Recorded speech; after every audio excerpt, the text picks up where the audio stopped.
My name is Laila Sharif, and I was born in Houston, Texas. So I'm an American kid.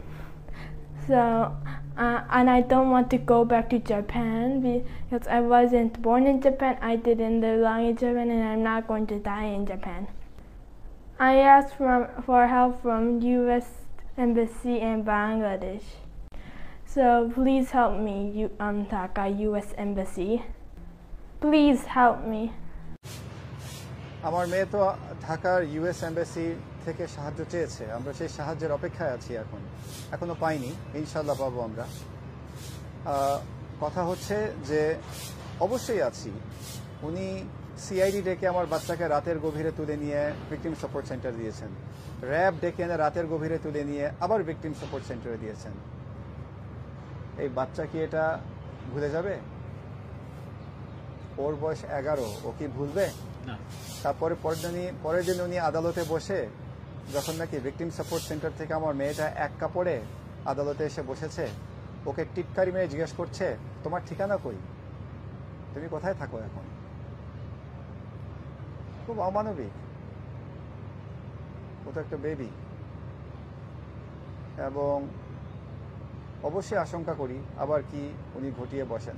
তবে এটা আমি বলবো, আমার বাচ্চাকে আমি আমার মরা শরীরের উপর দিয়ে নিতে হবে। আমাকে মেরে ফেলুক, তারপর নিয়ে যাও, বাচ্চা আমি দেবো না এরকম, যদি বাচ্চা যেতে না চায়। জাসমিন বলেছে অনেক কিছু, ওকে বুঝিয়ে পড়িয়েও বলানো হয়েছে।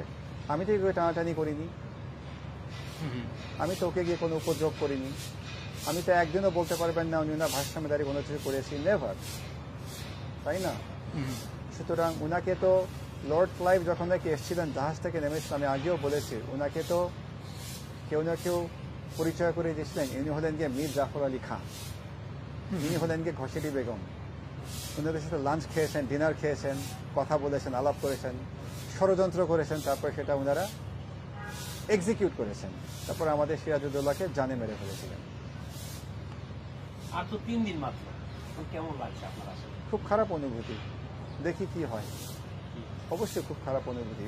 তবে আপিল বিভাগ তো আপিল গ্রহণ করেছে, যেহেতু আপিল গ্রহণ করেছে, ব্যাপারটা সম্পূর্ণ এখন সাবজুডিস ম্যাটার, আদালতের অধীনে। এবং তার থেকে ভয়ানক হচ্ছে মার্চের 2 তারিখে ওনারা আপিল বিভাগে, সর্বোচ্চ আদালত সুপ্রিম কোর্টের আপিল বিভাগে ওনারা পিটিশন করেছেন, যেহেতু বিদেশ দুবার পালিয়ে যেতে পারে, আটকে দেওয়া হয়েছে, ওনারা আপিল করেছেন যে বিদেশে যাওয়ার নিষেধাজ্ঞা তুলে দিতে, যেন উনি চলে যেতে পারেন। সেটাও আমার খুব ভয়ের ব্যাপার আসলে। 2 তারিখ কি হবে আমাদের সুপ্রিম কোর্টের আপিল বিভাগে?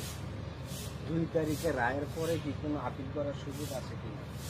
2 তারিখে যদি আমাদের আপিল বিভাগ, সুপ্রিম কোর্টের আপিল বিভাগ এমন একটা নির্দেশনা দিয়ে বসে থাকেন, যেটা আমি তো বুঝছি না, বিজ্ঞ আদালত ওনারাই ভালো বুঝবেন, আমি তো বুঝছি না সেটা কিভাবে সম্ভব। কারণ নিম্ন আদালত এটা তো এখনো বিচারাধীন এবং সাবজেক্ট ম্যাটার একটু ভিন্ন হলেও কারণ তো একই। সুতরাং বিজ্ঞ আদালতই সবচেয়ে ভালো বুঝবেন। তবে যদি বাচ্চাকে বিদেশে নিয়ে যেতে দেওয়া হয় মার্চের 2 তারিখে, তাহলে তো পুরো কেসটাই একেবারে কম্প্রোমাইজ হয়ে যাবে। আমি তো আর বাচ্চাকে পাবো না, বিচারের আগেই বাচ্চাকে নিয়ে উধাও হয়ে যেতে পারবেন উনি। সেটা তো আমার জনগণদেরকে বলা ছাড়া আর কোনো জায়গা নেই এখন বলার।